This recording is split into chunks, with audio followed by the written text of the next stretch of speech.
Assalamualaikum warahmatullahi wabarakatuh semua. Ya, hari Senin ini saya sebenarnya lagi meeting, cuman ini ada senggang waktu. Meeting berikutnya tuh jam 4 sore. Jadi banyak teman-teman dari kemarin tuh saya selain nih 30 menit untuk sharing lah. Jarang banget ya. Jadi gini kawan-kawan. Sebenarnya tolong nanti tulis Q&A aja ya. Ini sesi udah lama banget enggak sesi interaktif kayak gini. Jadi buat kawan-kawan bisa sesi interaktif ya. Sebenarnya dari kemarin tuh kenapa aku penasaran buat live di sela-sela meeting kayak gini. Ya halo. Halo Mas Aska Topeng. Alhamdulillah capek Mas tapi masih baik. Toko acur beberapa karena banjir. Tapi ya udah wis jalani bos. Jadi kemarin banyak netizen itu bertanya di Twitter, bertanya di Instagram. Dok, kok bisa sih bikin toko sebanyak itu tanpa sistem franchise gitu kan. Perjalanannya gimana? Jadi gini ya kan ya. Sebenarnya apa yang saya alami sekarang itu dikarenakan proses yang menurutku sangat lama ya. Proses yang menurutku itu sangat-sangat bisa membutuhkan 30 sampai 60% diantaranya itu gara-gara experience, pengalaman. Dan aku belajar kayak gini dari kegagalan yang sangat-sangat banyak. Ya, cuman aku akan sharing ya, kegagalan apa aja sih yang aku alamin tuh. Soalnya kalau menurut pandanganku secara pribadi, aku nggak tahu ya pandangan pengusaha lain atau motivator lain kayak apa, aku nggak tahu. Cuman dari aku adalah kalau kita buat bisnis apapun itu pasti paling enggak tuh beberapa kali gagal sampai akhirnya kita menemukan ramuan yang bagus buat diri kita sendiri gitu. Jadi jauh dulu sebelum Susan Care, aku masuk FK tuh di 2009. Jadi Waalaikumsalam. Aku masuk fakultas kedokteran itu di 2009. Aku masuk itu sebelum keterima di FK UGM. Aku keterima itu jujur juga keterima di FK Undip. Aku juga mendapat beasiswa di beberapa fakultas kedokteran swasta. Dan sebenarnya di SMA pun aku mewakili Olimpiade Sains Nasional tuh beberapa kali dari fisika, kimia, biologi, dan sebenarnya sudah kayak bakal dapat bisa lah kalau dikejar tuh karena TOEFL cukup untuk beasiswa keluar. Kalau sisi Raffles ya. Nah cuman ada beberapa hal yang membuat aku penasaran untuk masuk FK, yang sampai akhirnya aku memilih di FK UGM. Aku jalurnya utul, ujian tulis. Dan memang jurusan yang kuambil adalah FK.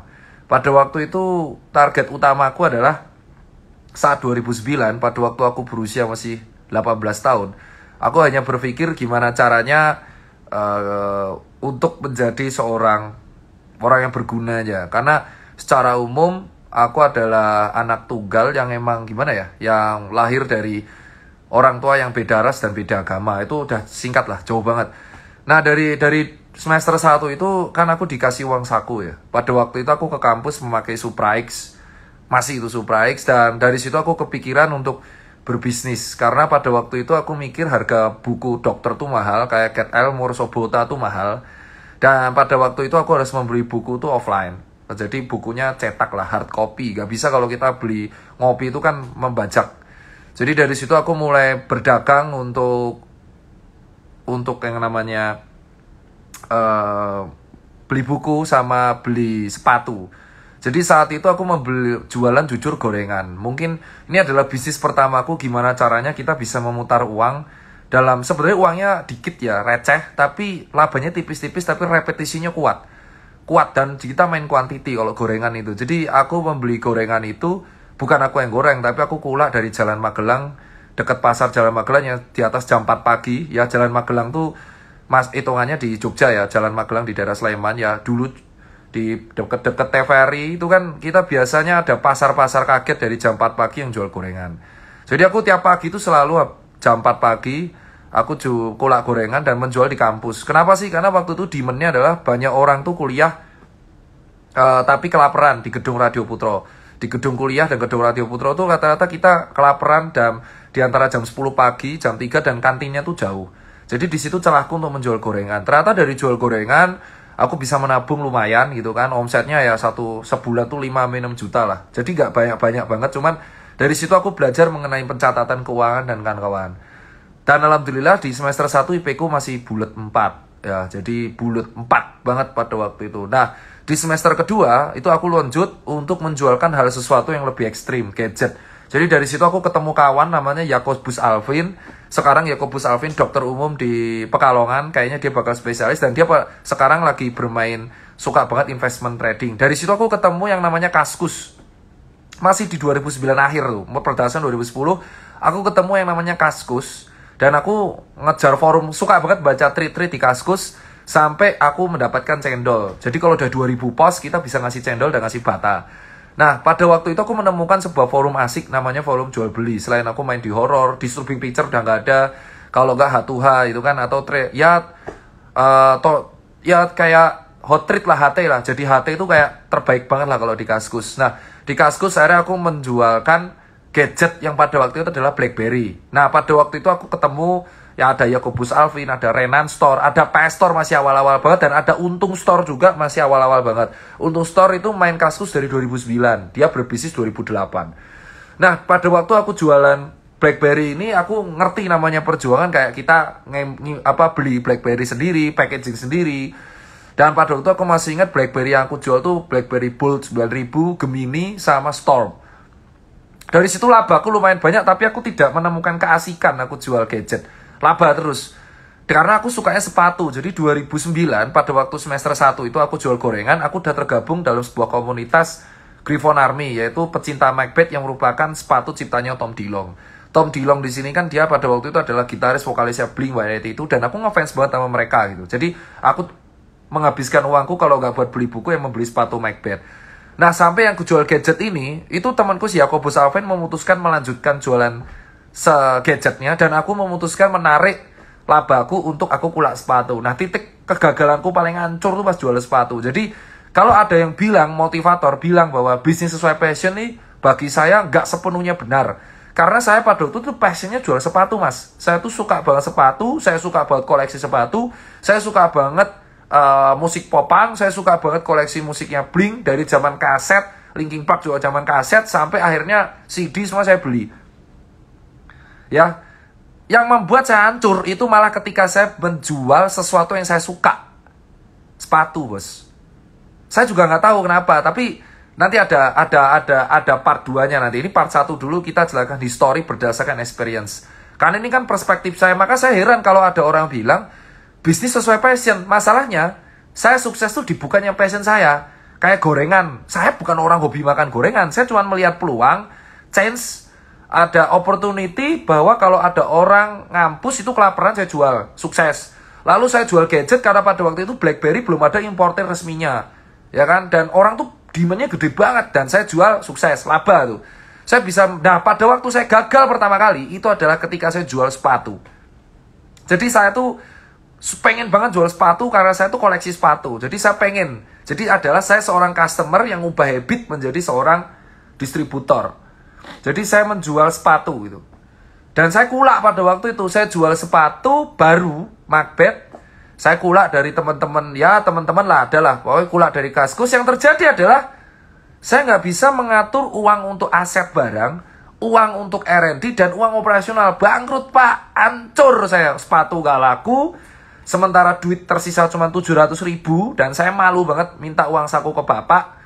Dan yang terjadi adalah bangkrut. Itu bangkrut pertama kali saya. Dan akhirnya saya menjual sepatu saya yang saya kulak dengan harga yang sangat murah. Yang penting bisa makan. Itu semester 3 saya bangkrut. Dan IP masih 4. Jadi semester 1, 2, 3 IPK saya masih bulat 4. Nah, dan saya pada waktu itu ikut organisasi Senat Fakultas Kedokteran. Nah, pada waktu ketiga ini saya hancur. Saya masih belum kapok. Karena kan saya jual diskonan. Saya gagal ketiga itu. Gagal pertama di situ. Nah, berikutnya saya jualan lagi, ini kegagalan kedua kali. Lu bayangin ya, gagal 2 kali strike. Jadi saya, kalau ada yang bilang bisnis sesuai passion tuh, saya menjalani bisnis sesuai passion dan gagal. Dan saya basicnya bapak ibu saya orang nggak punya. Bapak saya tuh petani yang jadi karyawan bank. Ibu saya juga karyawan bank. Lo kalau nggak punya kenapa masuk kedokteran, bos? UGM tuh murah. Saya tuh per semester cuma 1,2 semesteran pada waktu itu. Dan saya juga usaha. Nah, gagal pertama saya adalah jualan sepatu Macbeth. Gagal. Tapi saya komunitas. Tapi dari sini saya sharing ya. Gagal kedua saya adalah ketika saya menjualkan sepatu Adidas dari Tangerang teman saya. Gagal lagi saya. Jadi saya gagal 2 kali itu strike. Dua-duanya jual sepatu. Ini fatal ya, fatal banget. Jadi Ternyata problematika saya kok bisa gagal berturut-turut. Dalam 1 semester saya gagal 2 kali berturut-turut. Jadi semester 3 itu IP saya 4. Saya asdos ketolak. Saya asdos tuh, saya daftar asdos tuh ketolak 2 kali. Physics lab sama biokim ketolak. Dan akhirnya saya bisnis pun gagal 2 kali. Jadi semester 3 itu yang berhasil cuma akademis. Sisanya untuk praktek saya hancur untuk bisnis. Dan ternyata saya evaluasi dong. Namanya orang gagal evaluasi. Kok bisa sih saya menjualkan sesuatu yang saya suka saat itu gagal? Sampai akhirnya malu saya. Saya malu banget itu semester 3 ke 4 saya malu. Semester 4 saya pulanglah ke Solo. Ngadu ke bapak. Pak, saya gagal. Sama bapak saya diketawain. Ya piye to le? Nah, ternyata saya suruh evaluasi. Bapak saya kan orang keuangan ya. Jadi seorang petani yang karyawan bank, dia manajemen keuangannya bagus. Saya disuruh rekap. Ternyata problematika saya adalah yang paling saya nggak bisa kuasain. Saya pada waktu itu tidak bisa menguasai manajemen keuangan dan manajemen resiko. Jadi saya punya duit 25 juta ya saya kulak semua. Nggak boleh. Harusnya ada persentase berapa yang buat aset kulak, berapa yang buat operasional, berapa yang buat aset dingin, berapa yang buat tabungan, berapa yang buat R&D, berapa buat hidup. Saya nggak bagi sampai sejauh itu. Yang saya tahu saya punya uang, saya kulak karena saya yakin bakal laku. Ternyata di dalam bisnis keyakinan untuk laku itu beda, tidak bisa diprediksi. Customer tuh nggak bisa diprediksi hari ini harus beli, besok beli nggak. Dan akhirnya itu penyebab kegagalan saya 2 kali jualan sepatu. Akhirnya di semester 4 nilai saya hancur, jelas. Nilai saya hancur tuh jadi IPK 3,5. Bagi saya 3,5 hancur ya, serius. Saya target tuh IPK 4, kalau nggak 3,8. Jadi semester 4 saya IPK tuh turun di bawah 3,5. Masih 3,3 tapi nggak cum laude. Itu semester 4, tapi IP semester gitu. Dan itu saya tambah drop. Asdos saya ketolak lagi. Dan saya memutuskan menolak pertukaran pelajar. Karena saya pengen gatel. Namanya orang gagal tuh gatel. Akhirnya di semester 5 itu berarti tahun 2011 ke 12. Saya memutuskan untuk menjual sepatu bekas. Ini titik baliknya.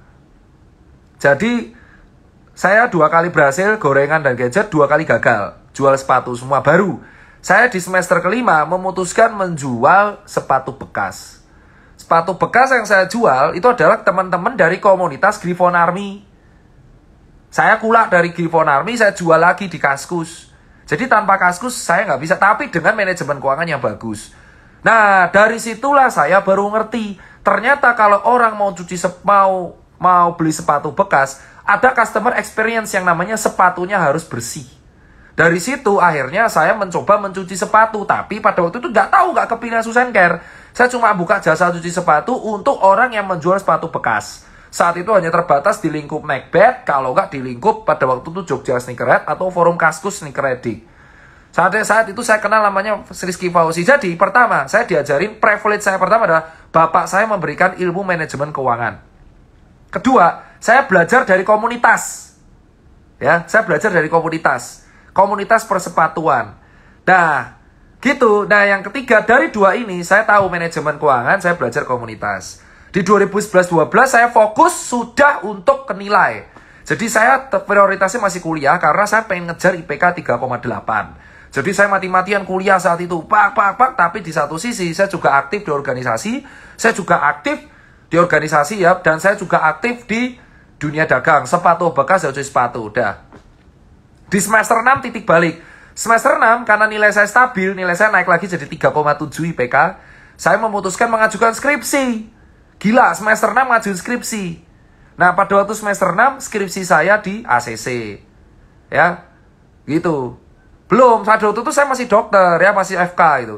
Saya semester 6 3,7 dan saya ngajuin buat skripsi. Dan yang terjadi adalah skripsi saya kelar di semester 6, cepet banget. Skripsi saya pada waktu itu adalah meneliti efek kopi instan robusta terhadap sistem kardiovaskular. Penelitian saya itu sempat dimasukkan jurnal, tapi saya nggak mau. Ya tetap harus masuk jurnal, tapi nggak dipublish ya. Saya akhirnya penelitian saya dipajang di lab fisiologi Gedung Radio Putro, dosennya Dr. Denny. Bisa dilihat di situ ada skripsi saya, penelitian saya tentang Harvard Step Up Test, tentang spirometri paru. Dan uniknya saya hancur karena penyakit paru. Makanya ironis banget, penelitian saya itu dipajang di Gedung Radio Putro. Video saya pun masih digunakan untuk junior-junior saya. Jadi itulah saya tahu bahwa emang ilmu itu sesuatu yang diturunkan. Jadi sampai sekarang di Fakultas Kedokteran UGM, video saya mengenai naik sepeda, penelitian paru, penelitian kopi, itu masih digunakan sebagai materi kuliahnya fisiologi oleh dosen pembimbing saya pada waktu itu, sekarang Dr. Denny. Dr. Denny itu cewek, dan masih ada di lab fisiologi dijadikan lab bahan praktikum. Itulah saya tahu bahwa aset paling gila itu adalah pendidikan. Saya bersyukur tidak berhenti dokter. Nah, semester 7 saya di wisuda. Dan pada waktu itu cuci sepatu. Belum ada keputusan untuk buat Susan Care. Tapi hanya jual sepatu bekas, cuci sepatu. Jadi bisnis saya paling long last itu bukan Susan Care, tapi jual sepatu bekas. Dan saya jual dari Emperan Kos. Kayak gitu. Dan pada waktu itu saya semester 7, saya diwisuda dengan status cum laude. Cum laude, skripsi 20 tercepat, penelitian dipajang, tapi saya tidak bisa untuk mendapat beasiswa ke luar negeri. Jadi pada waktu semester 7 itu, skripsi saya bagus, dipuji oleh 3 dokter, yaitu Dr. Jarir. Dr. Jarir merupakan muridnya Prof. Iwan, dan Prof. Iwan tuh yang memberitahu saya, makanya saya utang budi banget sama Prof. Iwan yang udah nggak ada karena COVID. Saya pada waktu itu sudah diberitahu bahwa saya bisa untuk beasiswa ke Belanda. Karena pada waktu itu, ya bisa ditanyakan dosen saya mendapat beasiswa ke Belanda, ada lowongan di situ, Inggris saya bagus, saya juga vokal, saya untuk mental researchernya ada. Tapi saya memutuskan untuk stay di Indonesia. Karena saya penasaran, bisa nggak saya cari uang sendiri. Jadi saat itu saya jual sepatu bekas, cuci sepatu, ditambah saya kuliah dokter cum laude. Lalu lanjutlah di koas. Ketika saya koas, nah disinilah baru kepikiran saya buat nama Susan Care di Kaskus dan di Twitter. Pada waktu itu orang cuci sepatu COD di Circle K Isilo atau COD di Circle K 3 Second. Dan akhirnya saya juga sempat sampai itu saya nyuci di Emperan Kos pokoknya. Saya tuh dibantu oleh Tutung, warung Tutung sama warung Burjo. Ngebon boleh, cuci sepatu, COD-nya di Tutung. Jadi kalau ada yang bilang saya auto berhasil, ya teman-teman taunya saya gagal dari nol gitu. Gagal banget itu. Jadi bayangin saya mahasiswa kedokteran dengan status anak cum laude, menolak beasiswa pada waktu itu. Menolak beasiswa, gagal pertukaran pelajar, gagal asdos 3 kali, bangkrut 2 kali, hanya menjual sepatu bekas dan cuci sepatu dari Emperan Kos. Itu 2013 bos. Dan itu fotonya ada, bahkan kamar kosnya ada di Pogung Baru Blok E30. Ya, kamar saya nomor 7, stikernya masih ada. Saya cuci Emperan. Nah, saat itulah saya nyuci dengan omset paling 5-7 juta. Jadi saya habis jaga IGD, koas, saya pulang, nyuci di kos. Puncaknya adalah 14 Februari 2014. Jadi di 14 Februari 2014 itu Gunung Kelut meletus. Ya, Gunung Kelut meletus dan yang terjadi adalah abunya sampai Jogja. Yang terjadi di abunya sampai Jogja, saya buat foto before after. Dan ternyata viral. Foto before afternya di Twitter. Dan itulah historinya. Saya omset meningkat. Di September 2014 saya buat toko. Di Alkit. Itu tokonya pun bekas kandang burung dara. Tapi awet tokonya. Saya buat toko pertama kali nggak langsung ada. Saya bener-bener cuma tembok. Pintu aja nyicil. Dan yang terjadi adalah di Desember saya balik modal, saya bikin toko lagi di Januari 2015 di Demangan, di Gejayan. Lalu saya bikin di Yogyakarta dan sekarang menjadi 72 toko. Ini baru part pertama, nanti saya akan buat part berikutnya. Jadi apa sih yang bisa kalian dapatkan dari sini adalah dari 2009 sampai 2013 saya tuh literally nothing bos. 2009 sampai 2013 saya literally nothing, cuman mahasiswa dengan otak yang ya encer lah, dengan IP cum laude. Mahasiswa ditolak, LPDP ditolak, ya kan? Asdos juga saya gagal 3 kali. Asdos yang gagal tuh Skills Lab, Biokim, dan Patologi Anatomi. Saya gagal semua, bos. Yang berhasil adalah skripsi saya 20 tercepat dan usaha saya meningkat di 2013. Literally I'm nothing bro, from 4 years. 4 tahun, bos. Saya ngemper di kos, cuci, COD, Dina sana sini, ya kan? Terus sama gagal berkali-kali. Memangan nasi sarden itu pun ngebon, ya kan. Jadi itu 2013 sampai Gunung Kelut meletus. Dan Gunung Kelut lah saya LPDP pak yang saya tolak.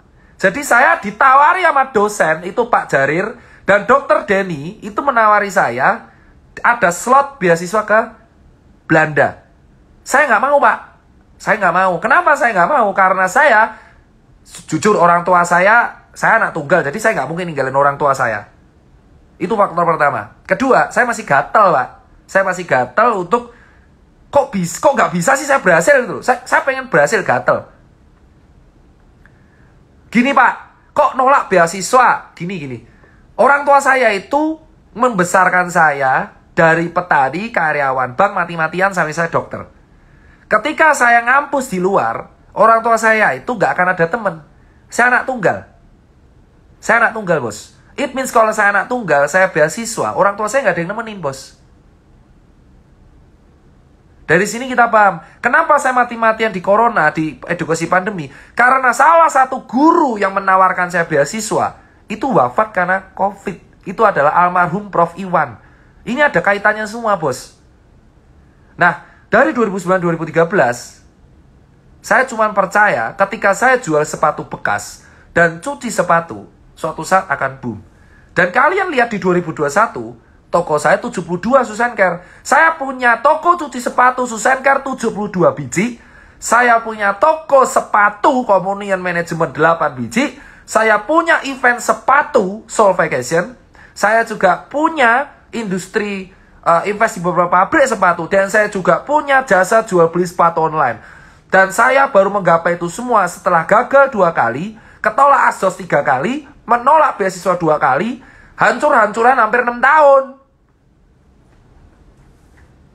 Kalau seandainya di 2013 saya memutuskan untuk beasiswa, gak ada Susan Care, gak ada Communion, gak ada lapangan pekerjaan, tapi saya di sana dan belum tentu saya akan balik ke Indonesia. Itu yang saya bilang. Apa yang kalian lihat di 2021 mengenai sosok Dr. Tirta, itu adalah sosok yang 10-12 tahun lalu itu sampah, bos. Sampah yang dipandang sebelah mata, yang ya bahkan saya tuh bisnis sesuai passion gak ada itu. Jadi saya tidak pernah bisnis sesuai passion di awal. Itu satu yang saya garis bawahi. Saya tidak pernah bisnis sesuai passion. Karena di awal saya jual gorengan. Kedua, saya jual gadget. Justru bisnis sesuai passion, saya bangkrut. Yaitu faktanya, part 1. Dan saya hanya memiliki 2 modal. 1, modal ilmu dari bapak saya manajemen keuangan. Kedua, modal komunitas persepatuan. That's it, bro. Ngopi dulu. Ngopinya, ngopi Gilus. Kopi Gilus, kopinya anak muda, bos. Tidak bikin kembung. Tidak bikin kembung, bosku, kopi Gilus. Tidak bikin kembung. Woi, mantap kopi Gilus, tidak bikin kembung, ya kan? Dan bisa dinikmati kalau bisa dalam keadaan panas. Panasnya bisa awet karena apa? Ampasnya ke bawah. Rasanya ada banyak, ada gula aren, vanila dan pandan. Kopi Gilus, bosku. Ya, kopi Gilus, Mik. Kopinya anak muda. Jadi kita akan bacakan Q&A. Kopi Gilus anak muda. Ntar. Iklan sih, bro, iklan sih. Kita lihat Q&A. Yang pertama dari Tika Gilang. Apakah berbisnis karena lihat orang tua bisnis atau dari mana Pak Dok mencontoh? Gini, buat Kak kita Gilang. Saya ngopi lagi. Saya berbisnis karena saya pengen cari uang. Bapak saya karyawan. Dari bapak saya lulus kuliah tuh, dari petani, sampai detik ini, bapak saya tidak mau jadi pengusaha. Ibu saya sarjana pertanian jadi karyawan. Saya berbisnis karena pada waktu itu kepepet cari uang. Bosku. Itu. Jadi saya berbisnis bukan mencontoh, emang cari uang. Dah. Sekarang pertanyaan berikutnya. Kopi Gilus harganya berapa? Mana saya tahu. Silakan beli kopi Gilus ke minimarket terdekat. Oh, ya, orang saya dikasih. Ntar. Passion dokter apa? Wah, ini keren pernah. Jadi passion dokter apa? Passion saya adalah, mau tahu? Passion saya jujur adalah Sesuatu yang sebenarnya nggak bisa saya lakukan. Passion saya adalah sesuatu yang nggak bisa saya lakukan sekarang karena kondisi paru, yaitu ke dataran tinggi kayak Batu Raden gitu kan, terus ngopi. Jadi passion saya adalah menikmati kesendirian saya secara utuh. Itu doang. Jadi nggak bisa. Blas. Raiso. Jadi itu yang menurutku passionku raiso go bisnis, bro. Nah itu, nih kopi Gilus. Terus berikutnya,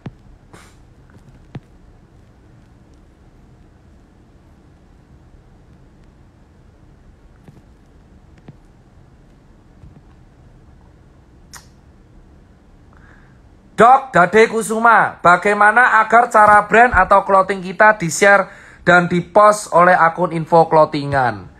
Jadi gini kawan-kawan, buat kalian yang memiliki brand lokal yang ingin di-repost secara free, ya tinggal ke Cipeng, info Cipeng tuh free. Kalau kalian pengen kayak buzzer-buzzer kayak Local Pride Indonesia, Local Menes, itu rata-rata buka paid promote di 100 ribu, 200 ribu per story. Kalau kamu pengen ya kamu membuat sesuatu yang spesial di rilisanmu. Jadi ketika perilisan ada value lebih, ya kalian bisa bertanya ke pebisnis yang paham di clothingan gitu. Terus tips buat yang baru mulai bisnis. Jadi begini, buat kawan-kawan yang baru mulai bisnis, saya nggak bisa menjanjikan apapun. Bisnis itu sukses kalau ada konsistensi, ada ilmu teori, ada ilmu praktek, sama luck. Nah yang paling penting tuh luck, Pak, keberuntungan.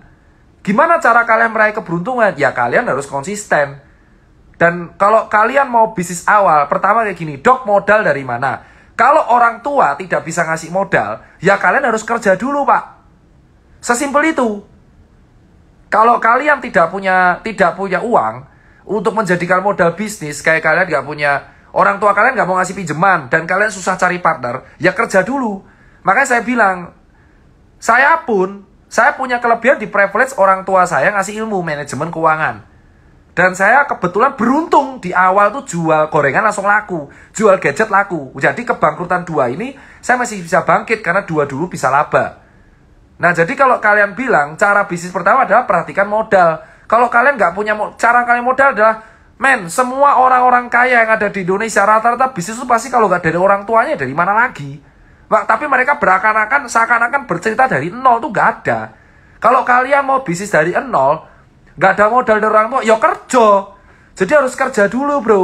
Kerja, entah jadi kerja part time, kerja jadi shopkeeper, kerja penjaga warung, kerja jadi kasir, kerja jadi admin CS. Ya emang kerja dari awal. Setelah kerja, kalian dapat pengalaman tuh 2. Pengalaman untuk berorganisasi dan bekerja sama dengan orang, dan pengalaman kedua adalah pengalaman ngatur uang. Dari situ kalian bisa menumpul modal dan untuk memulai bisnis kalian sendiri. Baru setelah itu kalian mengatur keuangan, menambah modal, injek modal lagi, mengatur keuangan lagi, R&D lagi. Jadi kalau tips awal bisnis itu adalah bukan soal gagal atau berhasilnya, tetapi soal gimana kalian belajar mengenai pengaturan keuangan. Kalau saya selalu mengajarkan kerja dulu baru bisnis. Kecuali kalian punya orang tua, bro. Kalau orang tua yang mampu. Saya bilang orang tua yang mampu itu hitungannya luck atau keberuntungan atau privilege. Misal, orang tuamu nggak mampu ngasih modal. Kamu nggak mungkin dong marah-marah ke orang tuamu. Kamu nggak mungkin juga minjem utang ke bank. Jaminannya apa? Satu-satunya yang bisa kalian lakukan kerja, bro. Kerja, pengaturan keuangan yang bagus. Kalau kalian kerja nggak ngatur, berarti saya suksesnya lama. Ya siapa yang bilang sukses harus bentar? Gak ada, bro, sejarah yang namanya orang sukses di waktu muda kalau dia nggak kerja. Kalaupun saya sukses umur 17, itu pasti dibantu orang tua, bro. Tapi nggak pernah dipamerkan. Jadi tidak pernah dipamerkan, bro. Banyak orang sukses di dunia usaha itu dari duit orang tuanya, itu nggak pernah dipamerkan. Kenapa? Karena mereka menjual mimpi. Mimpi yang mereka jual, kalau ketahuan yang danai orang tua, hancur mimpinya, bro. Maka saya bilang, saya tidak pernah mengatakan semua orang harus jadi pengusaha. Karena apa? Karena yang paling penting di dalam dunia bisnis adalah experience. Bukan modal uang, tapi pengalaman, bos. Pengalamanmu ketemu orang, pengalamanmu gagal, pengalamanmu ngatur keuangan, itu yang paling penting. Terus ada yang tanya nih, Dok, kalau gitu yang paling penting di dalam dunia saya apa? pengalaman dan manajemen keuangan. Itu saya. Orang yang pintar mengatur keuangan, paling nggak dia bisa mengatur dirinya sendiri. Baru dia mengatur keuangan perusahaan. Gimana kita belajar keuangan? Ya kamu harus belajar. Nggak ada satu solusi lainnya, belajar dan menjalani. Apakah bisnis harus gagal duluan? Ya nggak juga. Ada yang berhasil tanpa gagal, ada yang pernah gagal lalu berhasil. Apesnya saya pernah gagal 2 kali, bro. Dan saya baru mulai bisnis di 18 tahun. Kalau saya mulai di 20 tahun, ya bisa aja saya gak ada yang tahu gitu loh, bro. Maka saya bilang, jangan mempercayai kata-kata orang yang menjual mimpi terlalu berlebihan. Kenapa? Karena bisa jadi mereka sukses karena orang tuanya. Privilege orang tua tuh paling kuat, bro. Misal orang tuanya pejabat, orang tuanya dokter, orang tuanya arsitek, orang tuanya PNS, atau orang tuanya pengusaha. Tentu anaknya akan mendapatkan pengalaman dari orang tuanya. Kalau orang tuanya nggak ada pengalaman, gimana dia bisa dapat modal? At least ilmu. Ya belajar. Telat, tapi ada kesempatan. Maka saya bilang, jangan terlalu mempercayai mimpi-mimpi yang dijual. Saya nggak pernah percaya mimpi yang dijual. Bisnis sesuai passion. Lah, bisnis saya nggak sesuai passion semua. Cuci sepatu, itu kebetulan karena ada sepatu bekas. Saya cuci sepatu, saya gedein. Oportunis saya. Gitu. Yang saya bilang di sini, bro. Saya sudah pernah collab sama Satuari di 2016. Gitu. Kopi Gilus. Saya bisnis gagal 2 kali karena manajemen keuangan berantakan. Dan bagi orang Jogja yang tahu saya, rata-rata udah tahu pengalaman kegagalan saya. Karena emang diceritakan di mahasiswa. Karena saya selalu menjunjung tinggi yang namanya manajemen keuangan. Gitu. Cari banyak channel kenalan. Wow, penting banget, bro. Karena saya bilang, pengalaman saya ini, saya nggak akan sukses kalau nggak ada komunitas. Saya tidak akan sukses kalau tidak ada komunitas. Komunitas yang saya ikuti adalah komunitas musik pecinta Blink dan komunitas Macbeth. Itu circle saya pertama kali. Ya, jadi kalau mau lihat, dilihat semuanya. Dilihat semuanya dari saya 2009 sampai 2013. Dan circle saya di dokter juga itu adalah privilege. Makasih banyak, Kak. Itu yang saya bisa kasih ke kawan-kawan semua. Ini part 1. Masih banyak kalau saya teriak semua nggak ada. Cuman saya tuh agak terganggu sama orang yang terlalu menjual mimpi, Pak. Karena apa? Kita tuh kayak terbuai sama mimpi. Kamu tuh, kenapa saya bilang gini? Mimpi, kita menjual mimpi tapi kita nggak tahu cara ngeraihnya tuh buat apa. Gitu. Saya gagal di sesuatu yang saya suka. Jual sepatu, bos. 2 kali, bos. Di semester 3. Masih untung IP saya 4 pada waktu itu. Kalau nggak, hancur saya. Dan saya sukses karena, 1, bapak saya ngasih ilmu manajemen keuangan. Bapak saya petani yang bisa sukses jadi bank. Nggak tahu caranya gimana perjalanan hidupnya. Tetapi bapak saya ngajarin ilmu keuangan. Dia ngasih uang, tapi ngasih ilmu keuangan.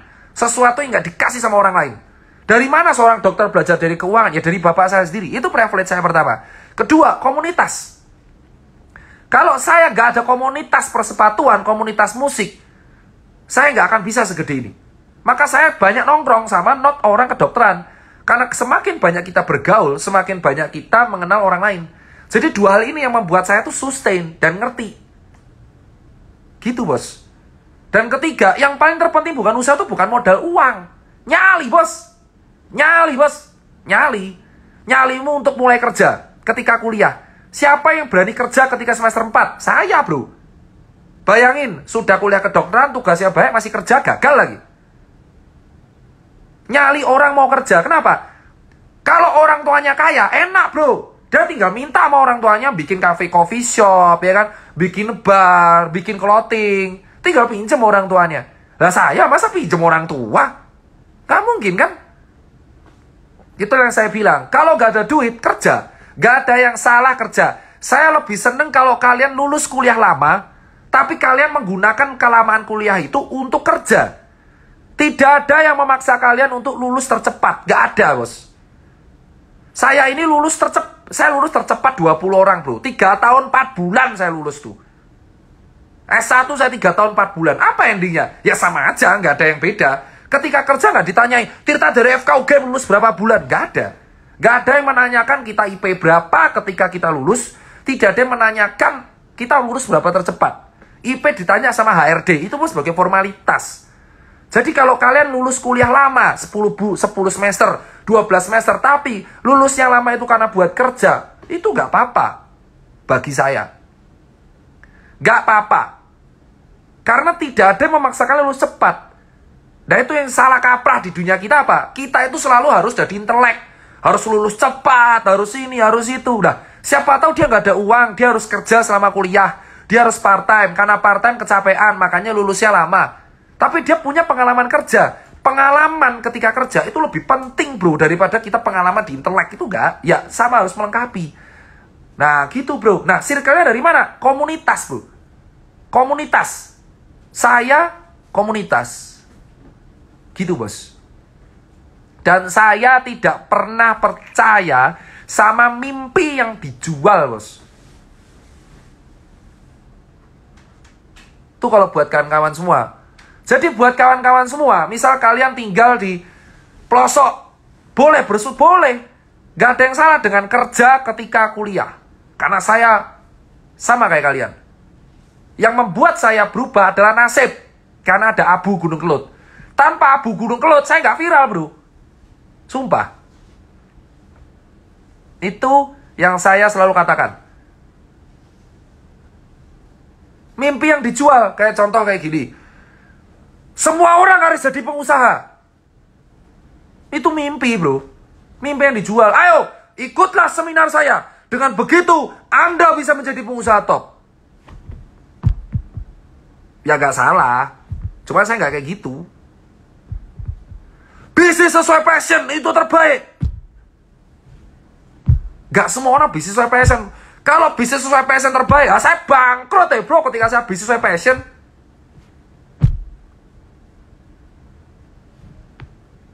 Intinya adalah buat anak muda, rakjel-rakjel kayak saya. Saya ketolak ASDOS 3 kali, gak dapat beasiswa karena kerja. Karena saya pengen kerja pada waktu itu. Kalau saya beasiswa, orang tua saya makan udah tua, siapa yang nemenin? Iya gak? Sesimpel itu bro. Jadi kalau buat kawan-kawan, jangan percaya sama kata-kata sama kayak saya. Jangan percaya juga. Ambil positifnya, jalani sendiri. Jadi buat kawan-kawan anak muda yang tanya modal, kerja bro. Kerja. Kerja dulu baru usaha. Kalau nggak punya modal kerja, jangan apa-apa pinjem. Kecuali orang tuamu kaya. Loh orang tua saya kaya, ya udah tinggal minta orang tuamu. Banyak yang kayak gitu. Banyak pebisnis teman-teman saya yang tidak pernah mengatakan kepada publik bahwa dia tuh sebenarnya pinjem dana orang tua. Banyak bro. Banyak. Kenapa? Kalau mereka ngomong, nggak laku bisnisnya, nggak akan personal brandingnya cacat bro.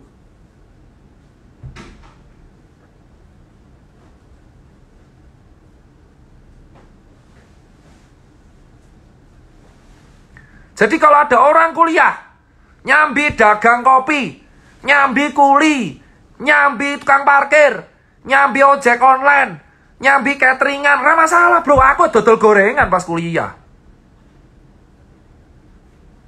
Santai bro. Aku ra entuk beasiswa, ra iso spesialis. Tapi aku punya 70 toko orang bro. Ya kan? Kenapa saya harus share? Loh karena saya 70 toko itu proses, ra utang bros. Ra tau utang aku. Kartu kreditnya ra duwe. Blas aku ra duwe duit. Ra duwe duit, amit-amit. Ra duwe kartu kredit.